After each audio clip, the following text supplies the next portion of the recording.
Sat Shri Akal, I'm Attar. Hi, I'm Maneesha.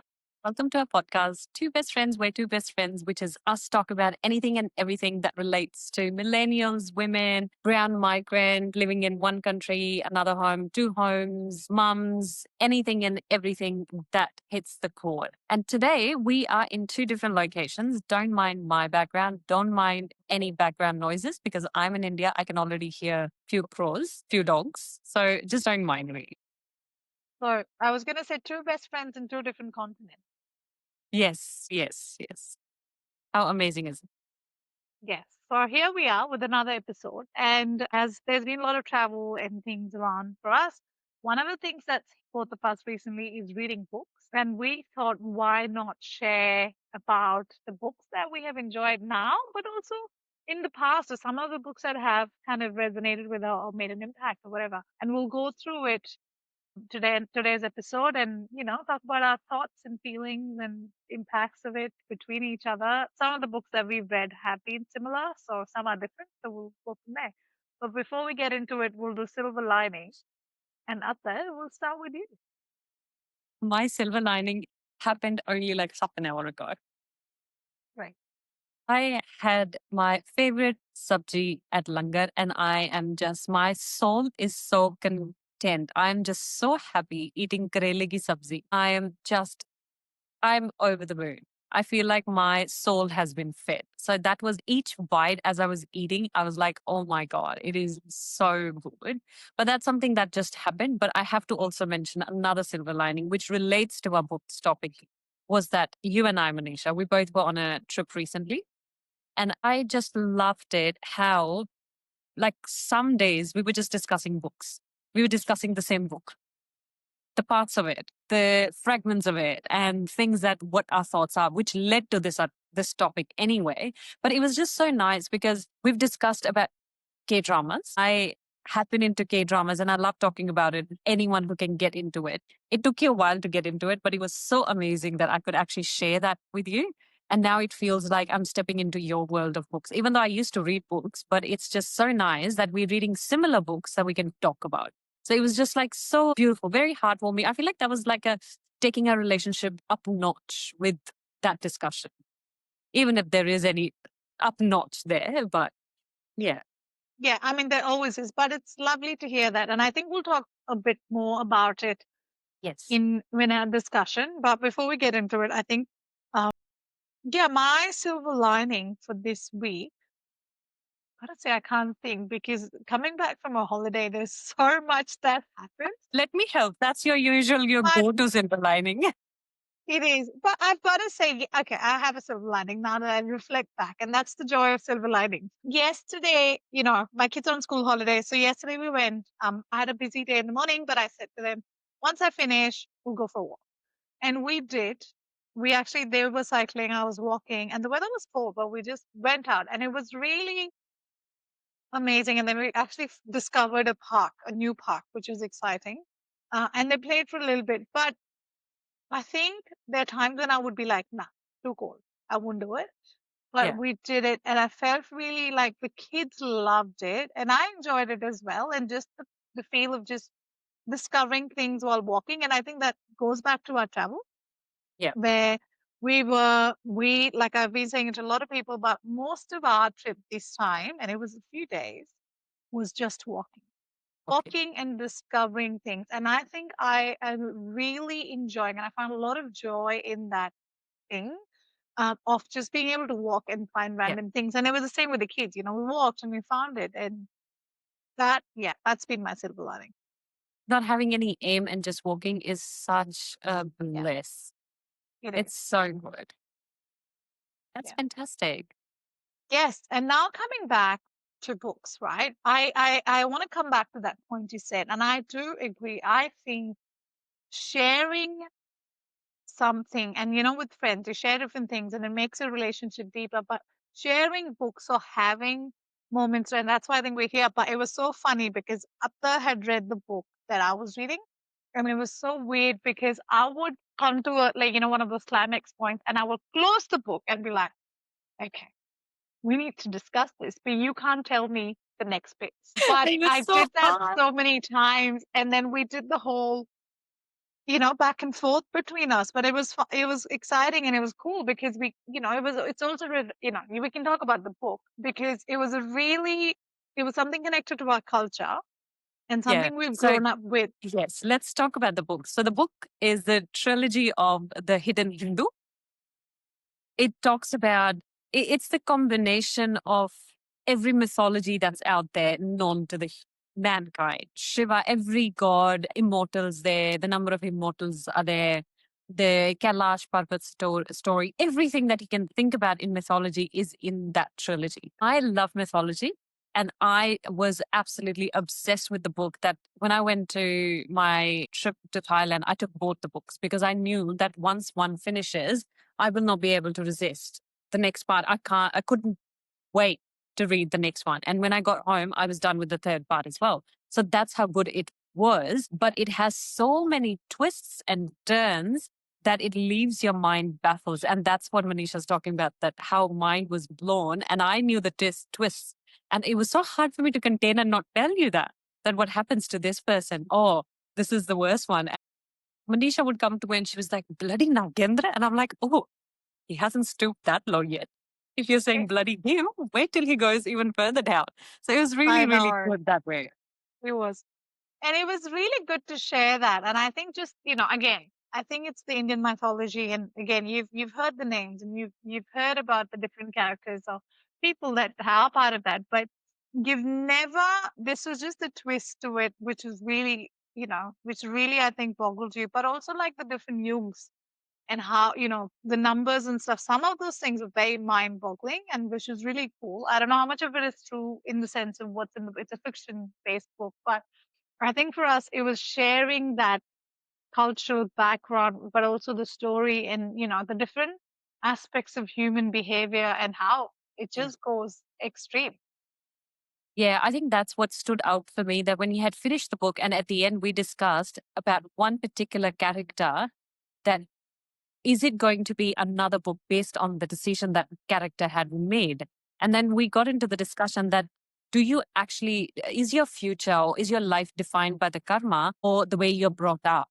It was such a Yeah. fascinating topic for me because you would think that in Hindu or in most Indian religions or in the faiths, you're taught that your karma decides your next path. But then that person had a karma, but then the person who brought him up was the most like the pious man. Influential Yet, person. yet he decided to do something otherwise. So it was Yeah. very fascinating. That we can keep it for another day. But I We felt like can, but that it was, was, I think what came out of that book was, and I think you're right, it's that whole, we spoke in psychology on the world, you talk about nurture and nature. We were like, I think in South Asian, or at least, yeah, I know in Buddhism as well, but it's so in Hinduism and a lot of other different cultures, there is the past lives and different connections. And we were like, it's almost like we have to discuss, is it karma or is it nurture? Like what impacts your life and what you do? But that is another topic altogether. But I think for today, what we were wanting to segue into what it is let's talk about, a few books each, maybe 4 or 5 books, whatever comes out. I don't think there's a yeah. number to the number of books that can really impact and do, things for you, but I think we'll just limit it for today. And what are your reflections and what kind of stands out for you? So I'd start with you, your first book at that. I think we spoke about Hidden Hindu. Recently, that's been a big one between us, Yes. but Yes. maybe another book that you think in your reading that you, Okay. There's no hierarchy because I feel like every book brings out something different in you in different stages of life. I can't limit it to certain number, but I'll just go by the recent ones that I'm reading and have been quite impactful. So Hidden Hindu was good. I think Hidden Hindu was very entertaining to begin with, yes, but it came about really a thought provoking when we discussed about the nature and nurture. The other one that I'm currently reading and I'm almost finished is Many Lives, Many Masters. I am just so blown away. I feel like that book is far much better than any self help books because this is a real deal. When you read about the book, so Many Lives, Many Masters is about a psychiatrist who treats a young patient of his who regresses to the past lives and then goes for about like 68 lives and he records everything of their sessions. So it's very fascinating how the regression is recorded word by word, and you realize that nobody is able to tell what happens in between lives, but that book gives you the closest glimpse of what can happen. And tell you what, I've never been someone who is sensitive about death. I've been very open about talking about death, but this brings out another whole level of like how to take away fear out of your life, because that's a natural course of like death. What you do, there's something to learn. And this is exactly what spirituality or probably any faith teaches you, that you need to learn your lessons and then move on in life. And it's just so amazing to read and in a way pacified that this is not it. It is just one chapter. And as Bhagavad Gita says, and Shri Krishna says that these are just your clothes. Your soul just keeps transferring. I feel like it is a modern way. It's a medical way of Bhagavad Gita. And I just loved reading it. It's just so good. So that's my second best one. I remember reading that about, yeah, many years ago, maybe 15 years ago. And I read that actually after my father passed away, maybe a year or two after he passed away. And I remember this book really having a big impact. One, to help me with my grief, but a lot of things making sense for me in life. Yeah, it made a big impact even then for me. I can't remember the specifics of the book, but I always, anyone who's, about lives and, if is interested in that, past lives I always recommend this book because it's actually it just opens your eyes. And I remember exactly feeling the same thing you saying at that about death and not having, that kind of anxiety about it. Anyways, when you're young, you don't have it. We'll see how we grow and see. But that really changed things as well, because that was like, well, this is only one part of your life, right? And yeah, but I agree. It's a brilliant book about lives and how, and it does really help in sometimes perspective.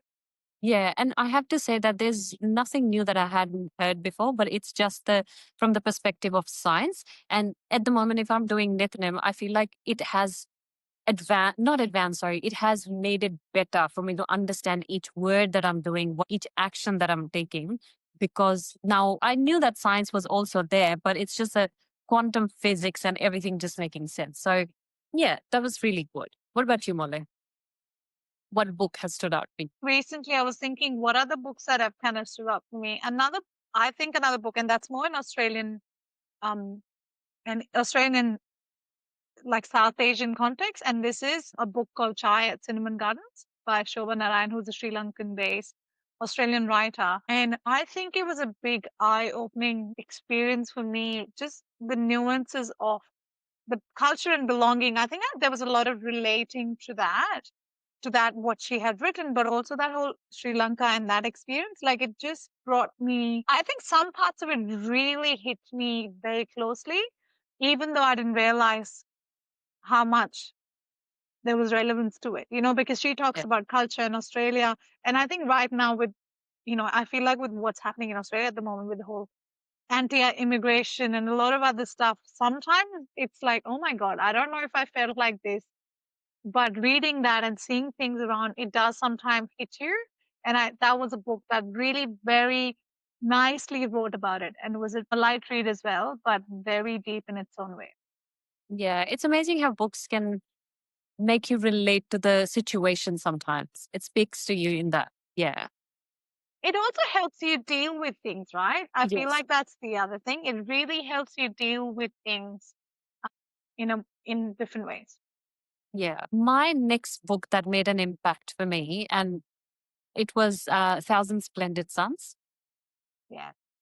And at that time, I used to work with a lot of refugees and migrants from Afghanistan when I read that book. And it just helped me empathize with them so much and actually understand what they've gone through, because you can hear stories about what refugees or migrants go through to get to a safer place. But reading them in person in detail, and one of the scenes was that it was so graphic for me that it just would touch me so much, where they were traveling in the oil containers and they had to like breathe, not breathe, but like dive into it so the police doesn't suspect them. It was just so like thrilling for me. I had goosebumps reading that, and I was on I'm the getting verge of like goosebumps tears you in the just movie. talking about. So it was Splendid Sons. It was the same writer and the Kite Runner. Both of them, same stories, same lens. One about the women, the other one about migrants. It's just so, so good. Just so good. As I said, like it just helps you understand what actually goes through in the other side of the on the other side of the world, in the other side of the part of like what we hear on the news, but actually in reality how it impacts. Like now with the Palestine, we can empathize like what's happening, Yes. but reading the true graph of how it's impacting them, even one individual, that makes you grateful for where you are, but also really understand their pain.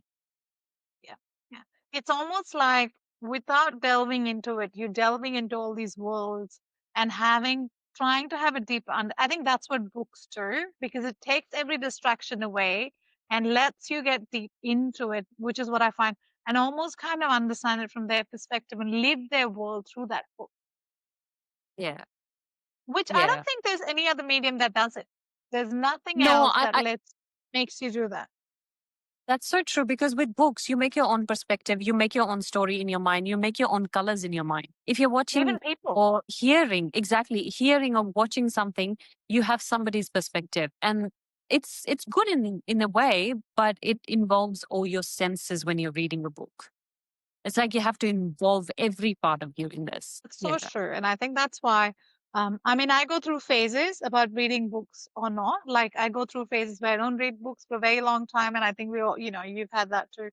But I think recently, because of technology and how things are, I think just having audiobooks has made a big difference My in God. life as Love well. audio. Because there are times, the lives we live, that there is no time to sit down and read. And sometimes you still want to be immersed in a story or in something. And I find books audiobooks to be so helpful. And Yeah. recently, that is what has gotten me back to even reading books. Like I would do an audiobook, then I'd read a book, but it's that, it just made a big difference in my life recently. Yeah, for me, that goes simultaneously. I'll have one audiobook going on in the car and then one to read the physical copy. I've been listening to the Resilience Project on audiobooks, and oh my God, so good. I can't read fictional stuff. I feel like it has to be memoirs or someone talking about their life. So I know there's only one centered person. I can't read fiction on audio. I don't know if he can do that, but I can't. I can't even. Recently did one. I mean, I don't know. It's not a memoir, but it is a fiction based, but it's a one person story, which really made a big difference. Like it was a very recent one, and it really, like, it made me cry. It made me Really, which everything was as it? well. It's called Honeybee. It's again an Australian book. It's Yes, you've told based me on a about that one. young person who is going through a really hard journey in their life and also are, exploring about their sexuality, their gender. But the way it is written, it just gets to your heart. And I Yeah. actually listened to it and it was a really big, almost like an impactful one again. And again thinking, as a young person, right? Sometimes you forget that perspective as you grow, but the confusion, you want to do things, but also not having the autonomy into doing things, because you don't have Mhm. the power or the agency Yes. and all of that. And what a big difference having the right people makes it in your life. Even that one Absolutely. person doing the most, just not unconditional, but be having open Yeah. space for you can make or break your pathway in life. And that's what the book is. And it's amazing. So true. Yeah, I have to read or listen to it. I've been hearing It's you a and really Tony talk well about it. done. Yeah. It's a really well done audiobook as well. It's brilliant. It's worth listening to if you do and if anyone else does. So that was Nice. another one that I recently heard through an audiobook and I'm part of a book club and someone had recommended it and it was really good. Yeah. Have you read Chitra Banerjee's The Palace of Illusions and Enchanted Forest? That was my list. That was on my Oh list, The my. Palace of Illusion. Palace of Illusions, I've read it many times, and I feel like each time I pick that up, it just gives me a different perspective. Enchanted Forest. You gave it to me for my birthday. And I didn't read it for, I think, good 6, 7 months. And I'm like, I don't know. I don't know if I want to read Ramayana because Enchanted Forest is loosely based on Sita and Yes. like Her mainly perspective. Sita, and then the relationships around her, which happens to be Ram as well. So I was like, I don't know if I want to see the Agni Pariksha in it. I don't know. I was very skeptical.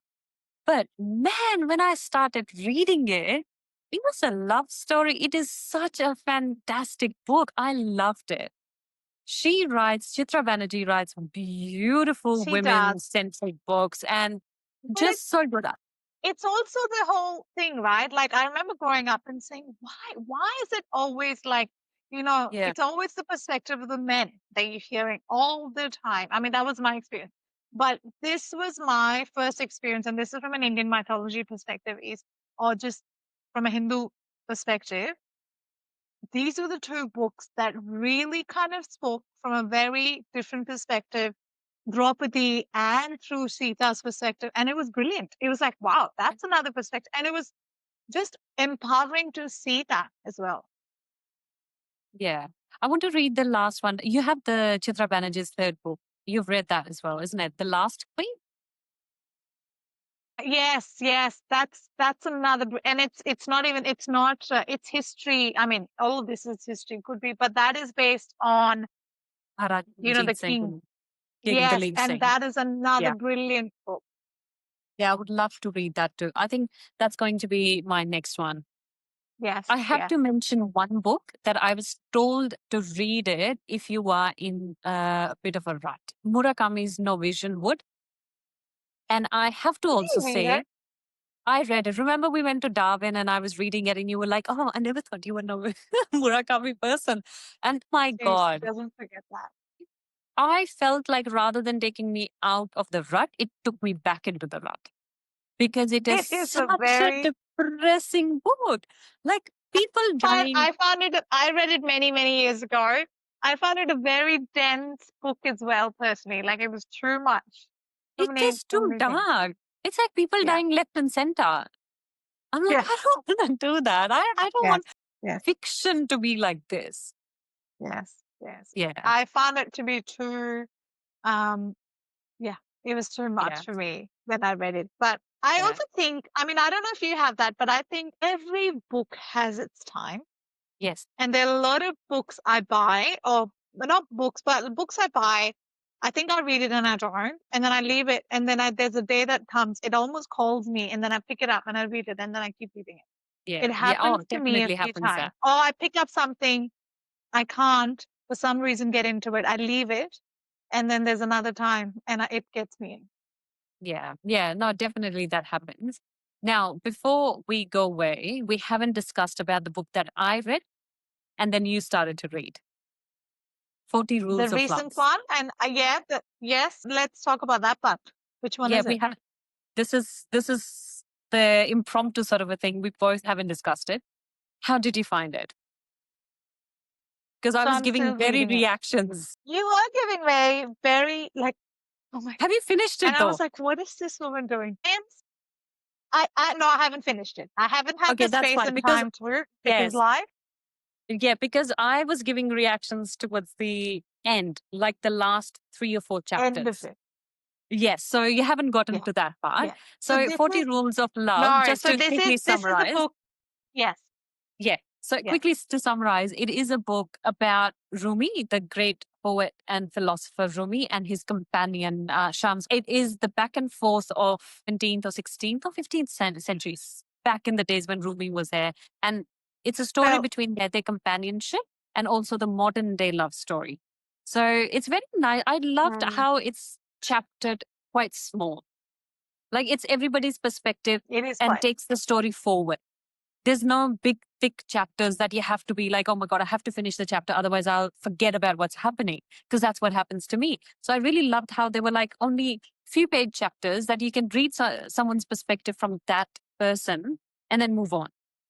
And I loved how every chapter or every second or third chapter had some sort of life lesson that you can pick from that. And if you want to, you can implement and just like think about it. So that's what I love. That's amazing because I haven't not gone so deep into it. I'm still, I think I'm, no, no. And it's like life lesson. What is she talking about? I haven't had any in there, but I think we'll It's find the out. last. We'll give you the review.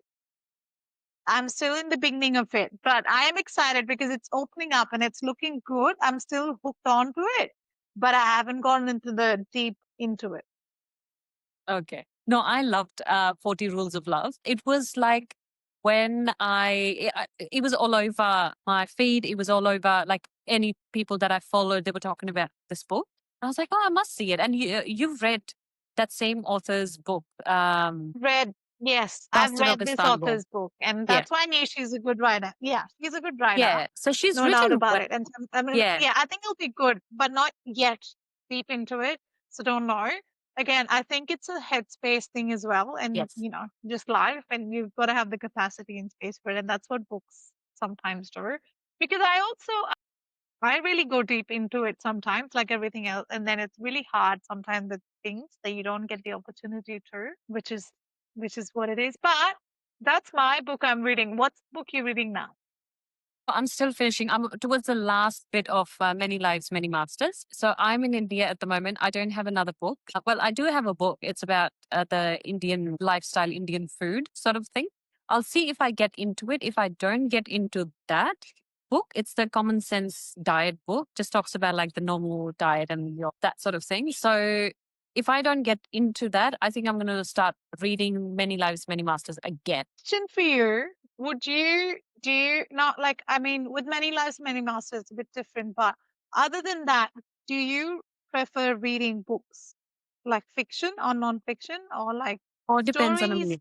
or, yeah, I love good books with like true meaning with a little bit of nonfiction. I can't do complete nonfiction, but it also depends on my mood. Like there was a time when Sally had books, I was inhaling those, and then came this particular book called Darling Girls. I could not go past half of that book because it was too graphic for me. It was too strong for me about the girls in the foster care and how they were treated. I couldn't go past that. And after that, I couldn't do fiction after that. I mean, I'm sure I will go back into it because it's like moods. Like sometimes you want to read books that are nonfiction, and sometimes you just want to read fiction, just no brainer fiction. So at the moment, I'm in nonfiction part. What about you? yeah. What is your I think preference? I mean, for me, it's the stories. Like I like stories. I wouldn't read a lot of nonfiction unless it's, I do read, like generally I always have a nonfiction on the side that I'm just reading. That's mostly for work, to be honest, work or just from interest point of view, but I wouldn't know. For me, it's like I need stories and it could be any kind of stories and I'll just, whatever it is, like it doesn't have to be fiction, but it needs to be some kind of storyline. Oh yeah, 100%. I can't do non-story because when I was picking Many Lives, Many Masters, I had another option of another book, which talked about like the more of the workings of your brain and how to change the blueprint of your brains. And I swear, I just read like 4 pages, and I'm like, I can't do this. So it has to come with a story. Do you tend to buy books in your holidays or do you like, is that your thing? I feel very attacked with that question No, because no, you've because just I seen me buy. Yeah, oh, okay. Because you saw me buy two big, thick history books. the airport or Yeah, same. something or traveling, I'm like, oh, this is my opportunity. Yes, yes. I feel like that's sort of like a souvenirs. Like we went to Korea and I got the book that was from the Korean writer. It was good, but I wanted that as a souvenir. And then at the airport, at Singapore airport, picked two more books, but that was like history books that I'm so excited to go back home and start reading on those. Yeah. But yeah, no, I think we have to come back onto the books once we finish reading our current readings and Yes, then yes. debrief on that, I've isn't got to it? say, I've got to say my last thing, it's off topic, but I've got to say my other favorite thing related to books is going to bookstores, right? Yes, I have this, I just love, we were walking in Korea and I literally went to this old bookstore just to inhale the smell of books. yes, And it was yes, such a good feeling. And then we went to a library there as well, which is crazy. It was huge. Just looking at books around me or having that feeling is just brilliant. And I loved the culture that they had in Seoul as well, where so many book cafes, so much there. it was brilliant to see it. Like it's my like just peaceful So space. true. But I have to also, again, off topic, that one thing that is so different between us is that you love writing on the books and I don't. I tried. I'm like, oh, that's such a good habit to even write the date or when, where you're reading it. I cannot write anything on books, but you love writing, which is such a different thing. I would love to hear if other people have sort of like a similar thing, like they love to write on the books, even if they name, date, when they're reading, how they're feeling, and if they don't like doing that. But I just can't do it. And it's so fascinating. Like seeing you do that, I tried to do it once and I'm like, oh, I can't. I can't. I just can't. I would put the pen back. Doing it. And I think I love seeing written stuff on books as well. Like not inside the book, not a big fan of that, but just Yeah. on the outside or, in the beginning of the page. And I love seeing that, when you go to op shops and you get books there, I love Yeah. seeing those notes. It just connects you with something. But I think for me, it's my parents as well. I remember them writing, my mom especially. She would write in the top or if she gives it to someone. But I think just, yeah, I agree. That is something different. But now just to kind of wrap up as well, maybe just we would love to hear that. Do you write on your books or not? But we would love to hear other book recommendations that you have. Please, please put it up to us. We are in the experience of reading lots of books right now. So please, it would be lovely to share that. Yes, please. Let us know what we should read, and then maybe we can do a bit of a discussion. Love discussing books. But until then, thank you so much, and we will see you. We'll see you next time. And thank you for listening to us. And please don't forget to like and subscribe to our YouTube channel and even Instagram. Until then, take care.